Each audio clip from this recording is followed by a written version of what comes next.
Hi friends, ಎಲ್ಲರಿಗೂ ಮತ್ತೊಮ್ಮೆ ನನ್ನ ಚಾನಲ್ಗೆ ಸ್ವಾಗತ.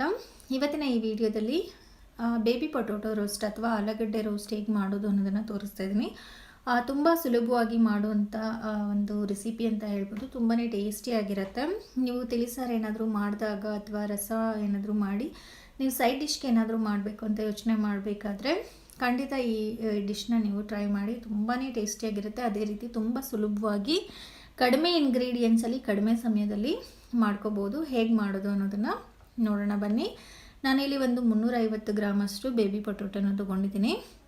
ಅದನ್ನು ಚಿಪ್ಪೆ ಮೇಲೆಲ್ಲ ಇರೋ ಚಿಪ್ಪೆನ ತೆಗೆದುಬಿಟ್ಟು ಇದನ್ನು ನಾನು ಈಗ ಬೇಯಿಸ್ಕೊತಾ ಇದ್ದೀನಿ. ಅದಕ್ಕೋಸ್ಕರ ಸ್ವಲ್ಪ ಉಪ್ಪು ಹಾಕ್ಕೊತಾ ಇದ್ದೀನಿ ಮತ್ತು ಅರಿಶಿನೂ ಸಹ ಇದರಲ್ಲಿ ಸೇರಿಸ್ಬಿಟ್ಟು ಚೆನ್ನಾಗಿ ಇದನ್ನು ಬೇಯಿಸ್ಕೋಬೇಕು. ತುಂಬ ನುಣ್ಣಗೆ ಬೇಯಿಸ್ಕೋಬಾರ್ದು. ನೀವು ಕುಕ್ಕರಲ್ಲಿ ಮಾಡೋ ಹಾಗಿದ್ರೆ ಒಂದು ವಿಸಿಲ್ ತೊಗೊಂಡ್ರೆ ಎಷ್ಟು ಬೆಂದಿರುತ್ತೋ ಅಷ್ಟು ಬೆಂದರೆ ಸಾಕಾಗುತ್ತೆ. ಇದನ್ನು ನಾವು ನೀರಿಂದ ತೆಗೆದುಬಿಟ್ಟು ಇಟ್ಕೊಳ್ಳೋಣ. ಇವಾಗ ಒಂದು ಕಡಾಯಿ ಇಟ್ಕೊಂಡಿದ್ದೀನಿ. ಅದರಲ್ಲಿ 1 ಸ್ಪೂನಷ್ಟು ನಾನು ಉದ್ದಿನಬೇಳೆನ ಸೇರಿಸ್ಕೊತಾ ಇದ್ದೀನಿ. ಅದ್ರ ಜೊತೆಗೆ ಮೆಣಸನ್ನು ಸಹ 1 ಸ್ಪೂನಷ್ಟು ಮೆಣಸನ್ನು ಸಹ ಹಾಕ್ಕೊತಿದ್ದೀನಿ. ಒಂದು ಅರ್ಧ ಸ್ಪೂನಷ್ಟು ಜೀರಿಗೆನ ಇದರಲ್ಲಿ ಹಾಕ್ಕೋಬೇಕು. ಇದನ್ನು ಚೆನ್ನಾಗಿ ಫ್ರೈ ಮಾಡಬೇಕು. ಡ್ರೈ ಆಗಿ ಫ್ರೈ ಆಗಲಿ. ಎಣ್ಣೆ ಏನು ಸೇರಿಸಲಿಲ್ಲ ನಾನು. ಇದನ್ನು ಒಂದು ಪೌಡ್ರ್ ಮಾಡ್ಕೋಬೇಕಾಗುತ್ತೆ. ಅದಕ್ಕೋಸ್ಕರ ಇದ್ರ ಜೊತೆಗೇ ಕಲರ್ಗೋಸ್ಕರ ಒಂದು 2 ಬ್ಯಾಡಗೆ ಮೆಣಸಿನ್ಕಾಯಿನ ಇಲ್ಲಿ ನಾನು ಸೇರಿಸ್ಕೊತಾ ಇದ್ದೀನಿ. ಇದನ್ನು ಅಷ್ಟೇ ಚೆನ್ನಾಗಿ ಫ್ರೈ ಆಗಲಿ. ಉದ್ದಿನಬೇಳೆ, ಮೆಣಸು, ಜೀರಿಗೆ, ಮೆಣಸಿನ್ಕಾಯಿ ಇದು 3 ಚೆನ್ನಾಗಿ ಫ್ರೈ ಆಗಬೇಕು. ನೋಡಿ, ಥರ ಹುರ್ಕೊಂಡು ಆದಮೇಲೆ ಇದನ್ನು ನಾವು ಒಂದು ಪೌಡ್ರ್ ಮಾಡ್ಕೊಳ್ಳೋಣ. ಫೈನ್ ಪೌಡ್ರು ಮಿಕ್ಸಿ ಜಾರ್ಗೆ ಹಾಕಿ ಇದನ್ನು ನಾನೀಗ ಪೌಡ್ರ್ ಮಾಡಿಕೊಂಡು ಬರ್ತೀನಿ. ನೋಡಿ, ಈ ಥರ ಪೌಡ್ರ್ ಆದರೆ ಸಾಕು. ಸ್ವಲ್ಪ ತರಿಯಾಗಿದ್ರೂ ನಡೆಯುತ್ತೆ. ಈಗ ಇನ್ನೂ ಅದೇ ಬಾಣಲೆಗೆ 1 ಸ್ಪೂನಷ್ಟು ನಾನಿಲ್ಲಿ ಸೋಂಪು ಬೀಜನ ಹಾಕ್ಕೊತಿದ್ದೀನಿ. ಅದನ್ನು ಅಷ್ಟೇ ಫ್ರೈ ಮಾಡ್ಕೋಬೇಕು. ಖಂಡಿತ ಸೋಂಪು ಬೀಜನ ಸ್ಕಿಪ್ ಮಾಡಬೇಡಿ, ಖಂಡಿತ ಹಾಕಿ. ಇದು ಒಂದು ಒಳ್ಳೆ ಟೇಸ್ಟ್ ಕೊಡುತ್ತೆ. ನಿಮಗೆ ಹೋಟೆಲ್ನಷ್ಟೇ ರುಚಿನ ಈ ಸೋಂಪು ಬೀಜ ಕೊಡುತ್ತೆ. ಅದನ್ನು ಸಹ ಪೌಡ್ರ್ ಮಾಡಿ ಇಟ್ಕೊಳ್ಳೋಣ. ಇಷ್ಟೇ, ಇನ್ನೇನು ಇಂಗ್ರೀಡಿಯೆಂಟ್ಸ್ ಏನು ಜಾಸ್ತಿ ಬೇಕಾಗಲ್ಲ ನಮಗೆ. ನೋಡಿ, ಅದೇ ಬಾಣಲಿಯಲ್ಲಿ ಎಣ್ಣೆ ಹಾಕ್ಕೊತಿದ್ದೀನಿ. ಒಂದು ಸ್ವಲ್ಪ ಜಾಸ್ತಿ ಎಣ್ಣೆ ಹಾಕಿ, ಅಂದರೆ ಆಲೂಗಡ್ಡೆ ಮುಳುಗುವಷ್ಟು ಎಣ್ಣೆ ಹಾಕ್ಕೊಂಡು ಆಲೂಗಡ್ಡೆನ ಇದರಲ್ಲಿ ಫ್ರೈ ಮಾಡ್ಕೋಬೇಕಾಗತ್ತೆ. ನೋಡಿ, ನಾವು ಬೇಯಿಸಿರೋಂಥ ಆಲೂಗಡ್ಡೆನ ಈ ಎಣ್ಣೆಯಲ್ಲಿ ಸೇರಿಸ್ತಾ ಇದ್ದೀನಿ. ಎಣ್ಣೆ ಚೆನ್ನಾಗಿ ಕಾದಿರಬೇಕು. ಈಗ ನಾವು ಆಲೂಗಡ್ಡೆನ ಇದರಲ್ಲಿ ಹಾಕ್ಕೊಂಡು ಫ್ರೈ ಮಾಡೋಣ. ಆಲೂಗಡ್ಡೆ ಎಲ್ಲ ಫ್ರೈ ಆದಮೇಲೆ ನಾವು ಜಾಸ್ತಿ ಇರೋ ಎಣ್ಣೆನೆಲ್ಲ ಸಪ್ರೇಟು ತೆಗೆದುಬಿಡ್ಬಹುದು. ಆದರೆ ಆಲೂಗಡ್ಡೆ ಚೆನ್ನಾಗಿ ಫ್ರೈ ಮಾಡಬೇಕಾಗಿರೋದ್ರಿಂದ ಸ್ವಲ್ಪ ಎಣ್ಣೆ ಜಾಸ್ತಿ ಹಾಕ್ಕೊಂಡು ನಾವು ಆಲೂಗಡ್ಡೆನ ಫ್ರೈ ಮಾಡ್ಕೋಬೇಕಾಗತ್ತೆ. ಜೊತೆಗೆ ನಾವು ಖಾರಕ್ಕನುಸಾರವಾಗಿ ಒಂದು 3 ಒಣಮೆಣಸಿನ್ಕಾಯಿನ ಇಲ್ಲಿ ಸೇರಿಸ್ಕೊತಾ ಇದ್ದೀನಿ. ನಾನು ಬ್ಯಾಡಗೆ ಮೆಣಸಿನ್ಕಾಯಿ ಹಾಕಿದ್ದೀನಿ. ಅದು ಖಾರ ಜಾಸ್ತಿ ಏನೂ ಇರಲ್ಲ. ಅದರಿಂದ ಇಲ್ಲಿ ಒಣಮೆಣಸಿನ್ಕಾಯಿನ ಹಾಕ್ಕೊತಿದ್ದೀನಿ. ನೆಕ್ಸ್ಟು ನಾವು ಯಾವುದೇ ರೀತಿ ಖಾರದ ಪುಡಿ ಸೇರಿಸೋ ಅವಶ್ಯಕತೆ ಇಲ್ಲ.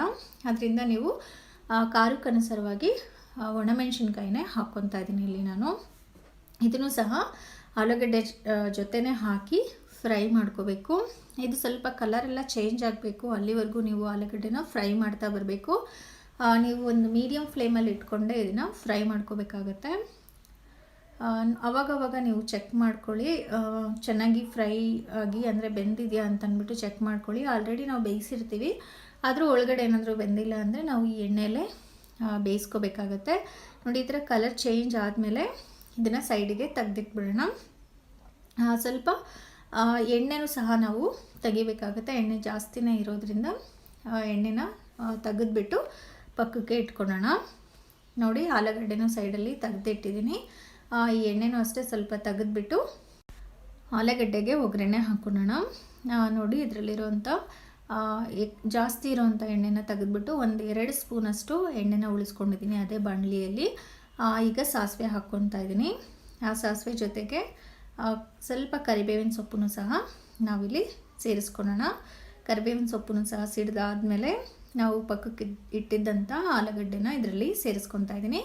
ಇದನ್ನು ಅಷ್ಟೇ ಸ್ವಲ್ಪ ಈ ಥರ ಜಸ್ಟ್ ನಾವು ಒಂದು ಸರಿ ಕೈ ಆಡಿಸ್ಬಿಟ್ಟು ನಾವು ಪೌಡ್ರನ್ನ ಸೇರಿಸ್ಕೊಳ್ಳೋಣ. ಉದ್ದಿನಬೇಳೆ, ಮೆಣಸು, ಜೀರಿಗೆ ಮತ್ತು ಮೆಣಸಿನ್ಕಾಯಿ ಪೌಡರ್ನ ಇದರಲ್ಲಿ ನಾನು ಸೇರಿಸ್ಕೊತಾ ಇದ್ದೀನಿ. ಸ್ವಲ್ಪ ಕೊತ್ತಂಬರಿ ಸೊಪ್ಪನ್ನು ಸಹ ಹಾಕ್ಕೊಳ್ಳೋಣ. ನೀವು ಪುಡಿ ಹಾಕಿದ್ಮೇಲೆ ಮೀಡಿಯಮ್ಮಿಂದ ಲೋ ಫ್ಲೇಮ್ ಮಾಡ್ಕೊಂಬಿಡ್ಬೇಕು. ಇಲ್ಲಾಂದರೆ ಮಸಾಲೆ ಎಲ್ಲನೂ ಸೀದೋಗ್ಬಿಡುತ್ತೆ, ಚೆನ್ನಾಗಿ ಬರಲ್ಲ. ಅದರಿಂದ ನೋಡಿ, ಕೊತ್ತಂಬರಿ ಸೊಪ್ಪು ಆದಮೇಲೆ ಈ ಸೋಂಪು ಬೀಜನೂ ಹುರಿದು ನಾವು ಪುಡಿ ಮಾಡಿದ್ವಲ್ಲ ಅದನ್ನು ಸಹ ಸೇರಿಸ್ಕೊಂಡು ನಾವು ಸ್ಟವ್ ಆಫ್ ಮಾಡಿಬಿಟ್ರೆ ಪೊಟೊಟೊ ಫ್ರೈ ರೆಡಿ. ಅಥವಾ ಆಲೂಗಡ್ಡೆ ಫ್ರೈ ತುಂಬಾ ಟೇಸ್ಟಿಯಾಗಿರೋಂಥ ಖಾರವಾಗಿರೋಂಥ ಆಲೂಗಡ್ಡೆ ಫ್ರೈ ರೆಡಿ ಆಗುತ್ತೆ. ಖಂಡಿತ ನೀವು ಸಹ ಟ್ರೈ ಮಾಡಿ. ಹೇಗೆ ಬಂದಿತ್ತು ಅನ್ನೋದನ್ನು ನನಗೆ ಕಮೆಂಟ್ ಬಾಕ್ಸಲ್ಲಿ ತಿಳಿಸಿ. Thank you.